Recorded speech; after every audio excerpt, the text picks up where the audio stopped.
Well, we're experiencing a partial solar eclipse right now as the moon blots out a part of the sun. Now, it's not safe to look directly at the sun. However, we have outfitted one of our cameras with some welding glass so we can show you this great live image right now. And we found a very good vantage point in Orono, so it's been creeping over more and more through the course of the show. Angela Davis is live at a viewing party at Eagle Lake Observatory in Norwood, Young America. Beautiful day, great crowd. This is pretty cool, Angela. Yes, a reason to celebrate. Yes, I am at a party. You know, often when we have a solar eclipse, we can't see it here in Minnesota because of where our state is located on the globe. Not this time. The Earth's position is right so that we can get a good view of it this time around. Now, this observatory that I'm at is run by the Minnesota Astronomical Society. And behind me, you can see the huge telescopes that they have pulled out so that the public can come out and use them. And some people have brought their own stuff. We see people, some kids here with their own special filters and sunglasses. Some people even have their own telescopes and they're all set up and ready to go. A partial solar eclipse has a whole lot of folks excited. I'm very excited about this. I think that we're going to get some really great views of the sun.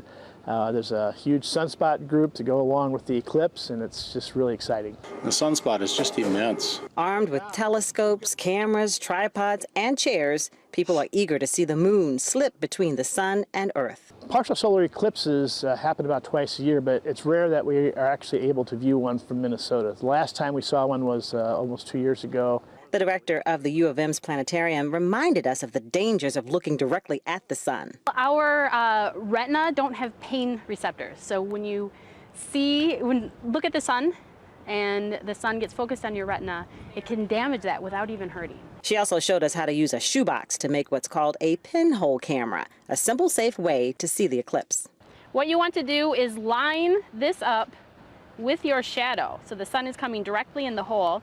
And then you move the box around until you can see the sun on the view screen. This time around, Minnesotans will be able to get a good view of what's happening far away. We're very lucky this time. It's a shame when you miss out on some of the much more exciting total eclipses, but I think we'll have our chance in about 2 years' time. In 2 years' time, yes, in August of 2017, we will be able to see a total eclipse of the sun, and that is something that the United States will be in a position where we'll actually be able to see it. But unlike what we're seeing tonight, tonight's event is a partial solar eclipse.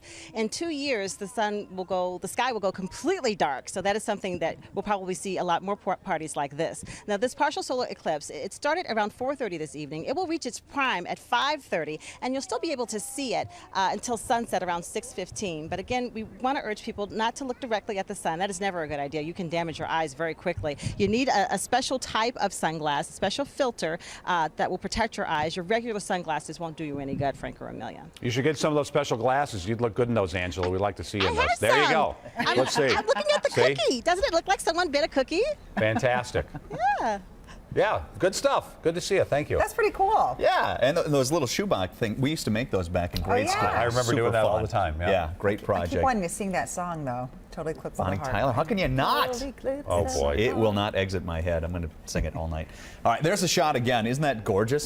So fun. And hopefully we'll get a nice time lapse later on, maybe for the 10 o'clock news tonight or something. That'd be great to see. But a good sight, and just reiterating some of the facts for you that Angela mentioned. Yeah, it already started, obviously. It will reach its maximum not too long from now, about 5:36, and then our sun goes down at 6:15. Cutting our little party short, sadly. But a cool sight, no doubt.